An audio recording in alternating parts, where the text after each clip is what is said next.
জানিয়ে দেব এইমাত্র পাওয়া বাংলাদেশের সবশেষ আপডেট সংবাদ। শুরুতেই শিরোনাম। বাংলাদেশে ৭ই জানুয়ারি নির্বাচন প্রত্যাখ্যান। ৭ই জানুয়ারি নির্বাচন কোনোভাবেই অবাধ ও সুষ্ঠু হয়নি বলে মন্তব্য করেছেন স্টেট ডিপার্টমেন্টের মুখপাত্র ম্যাথিউ মিলার। এরপর জানাবো রাজনৈতিক ইস্যুকে কেন্দ্র করে বাংলাদেশের রাজনৈতিক বন্দীদের অবিলম্বে মুক্তি দেওয়ার আহ্বান জাতিসংঘ মহাসচিবের। এদিকে কোটি কোটি টাকা খরচ করে একটি একতরফা ভাগ বাটোয়ারা নির্বাচনের নামে জাতিসংঘে প্রহসন করেছে সরকার।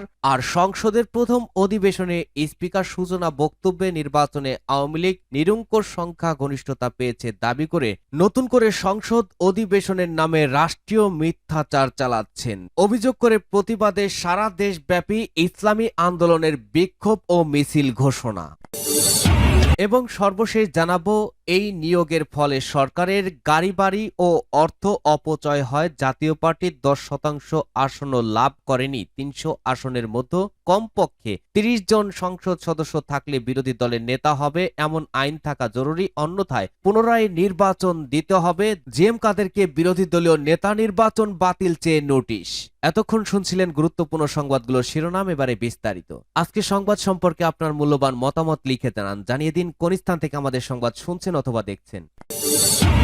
৭ই জানুয়ারি নির্বাচনকে কোনোভাবেই অবাধ ও সুষ্ঠু মনে করি না বলেছে যুক্তরাষ্ট্র। বাংলাদেশে ৭ই জানুয়ারি নির্বাচন কোনোভাবেই অবাধ ও সুষ্ঠু হয়নি বলে মন্তব্য করেছেন স্টেট ডিপার্টমেন্টের মুখপাত্র ম্যাথিউ মিলার। মঙ্গলবার স্টেট ডিপার্টমেন্টের নিয়মিত ব্রিফিংয়ে বাংলাদেশের চলমান পরিস্থিতি নিয়ে করা একাধিক প্রশ্নের জবাবে এভাবেই যুক্তরাষ্ট্রের অবস্থান তুলে ধরেন স্টেট ডিপার্টমেন্টের মুখপাত্র ম্যাথিউ মিলার। ব্রিফিংয়ে state department correspondent Mushfiqul Fazal Ansari জানতে চান, ওয়াল স্ট্রিট জার্নালে সম্প্রতি প্রকাশিত এক রিপোর্ট অনুসারে কানাডার একটি তদন্তে জানা গেছে রাশিয়া ও চীনের পাশাপাশি দেশটির নির্বাচনে হস্তক্ষেপ করেছে ভারত। শেখ হাসিনাকে আবারও ক্ষমতায় বসাতে বাংলাদেশের নির্বাচনেও ভারতের হস্তক্ষেপের বিষয়টি বিভিন্ন সংবাদ মাধ্যমে প্রকাশ পেয়েছে। সম্প্রতি বাংলাদেশের ক্ষমতাসীন পররাষ্ট্রমন্ত্রী জনসম্মুখে বলেছেন, ভারত 2014 ও 2018 সালের মতোই এবারও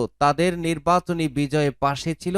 সমালোচকেরা বলছেন, ভারতের প্রভাবের কারণে বাংলাদেশে গণতন্ত্রের বিকাশের নীতি থেকে পিছু হটেছে যুক্তরাষ্ট্র।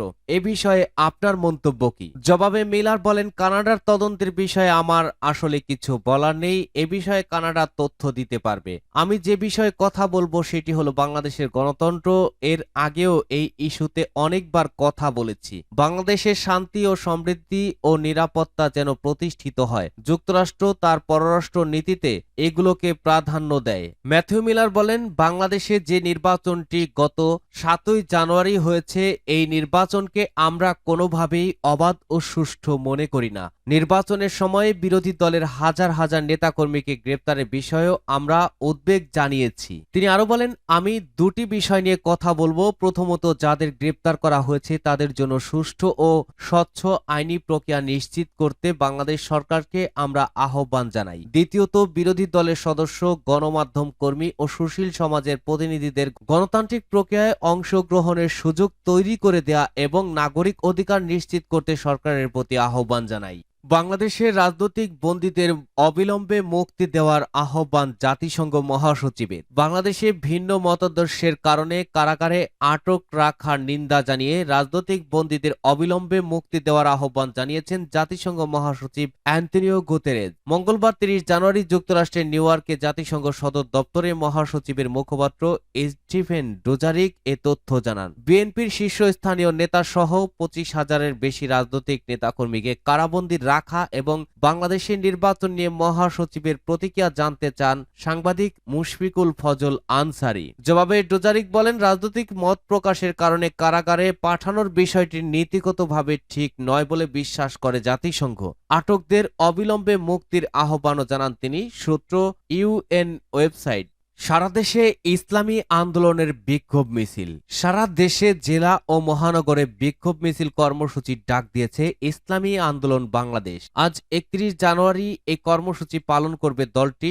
মঙ্গলবার 30 জানুয়ারি দলীয় এক বৈঠকে এই সিদ্ধান্ত জানানো হয়। বৈঠকে নেওয়া কর্মসূচির মধ্যে আরও রয়েছে আগামী 3রা ফেব্রুয়ারি ঢাকায় বিক্ষোভ সমাবেশ ও 7ই ফেব্রুয়ারি জাতীয় গোল টেবিল বৈঠক কর্মসূচি, বিতর্কিত শিক্ষা কারিকুলাম পরিবর্তন, ট্রান্স ট্রান্সজেন্ডার সমকামিতা ইস্যু সহ গঠিত সংসদ বাতিল করে পুনর্নির্বাচনের দাবিতে এসব কর্মসূচি দেওয়া হয়েছে। এছাড়া আগামী 15 থেকে 29 ফেব্রুয়ারি সারা দেশে 15 দিনব্যাপী দাওয়াতি পক্ষের মাধ্যমে নতুন সদস্য সংগ্রহ কর্মসূচি পালন করবে দলটি। ইসলামী আন্দোলন বাংলাদেশের উদ্যোগে চলমান রাজনৈতিক পরিস্থিতি পর্যালোচনা সভা হয়েছে। সভায় সভাপতির বক্তব্যে দলের মহাসচিব মাওলানা ইউনুস আহমেদ বলেন, কোটি কোটি টাকা খরচ করে একটি একতরফা ভাগ বাটোয়ারা নির্বাচনের নামে জাতিসংঘে প্রহসন করেছে সরকার। সংসদের প্রথম অধিবেশনে স্পিকার সূচনা বক্তব্যে নির্বাচনে আওয়ামী লীগ নিরঙ্কুশ সংখ্যাগরিষ্ঠতা পেয়েছে দাবি করে নতুন করে সংসদ অধিবেশনের নামে রাষ্ট্রীয় মিথ্যাচার চালিয়েছেন। তিনি বলেন, 7ই জানুয়ারি কথিত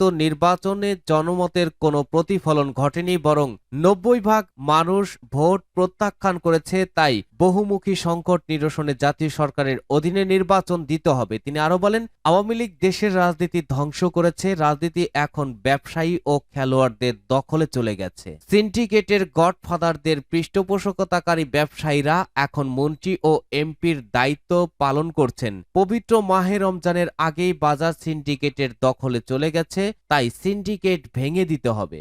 জিএম কাদেরকে বিরোধী দলীয় নেতা নির্বাচন বাতিল চেয়ে নোটিশ। কোন আইনে জাতীয় পার্টির 11 জন সংসদ সদস্য থেকে বিরোধী দলীয় নেতা ও উপনেতা নিয়োগ দেওয়া হয়েছে তা জানতে চেয়ে আইন নোটিশ পাঠানো হয়েছে। মঙ্গলবার সুপ্রিম কোর্টের আইনজীবী ইউনুস আলী আকন্দ জাতীয় সংসদের স্পিকার ও মন্ত্রী পরিষদ সচিব বরাবর এই নোটিশ পাঠান। জবাব না পেলে গত 28 জানুয়ারি প্রকাশিত গেজেট সহ বৈধতা চ্যালেঞ্জ করে হাইকোর্টে রিট করা হবে বলে নোটিশে উল্লেখ করা হয়েছে। এর আগে গত 28 জানুয়ারি জাতীয় পার্টির চেয়ারম্যান জিএম কাদেরকে জাতীয় সংসদের বিরোধী দলীয় নেতা ও পার্টির কো চেয়ারম্যান আনিসুল ইসলাম মাহমুদকে উপনেতার স্বীকৃতি দিয়ে প্রজ্ঞাপন জারি করা হয়। নোটিশে বলা হয়, ভারতের লোকসভায় 10% সদস্য সহ দ্বিতীয় স্থানে না থাকলে বিরোধী দলীয় নেতার পদ খালি থাকে এমন আইন আছে, কিন্তু আমাদের দেশে নিয়োগের আইনে নেই বা কত সংখ্যক এমপি থাকলে বিরোধী দলীয় নেতা হতে পারবে তাও উল্লেখ নেই। সংসদে আইন করতে হবে কতজন সংসদ সদস্য থাকলে বিরোধী দলীয় নেতা হতে পারবেন। আইন না করা পর্যন্ত সংসদে বিরোধী দলীয় নেতার পদ ভারতের মতো খালিই থাকবে।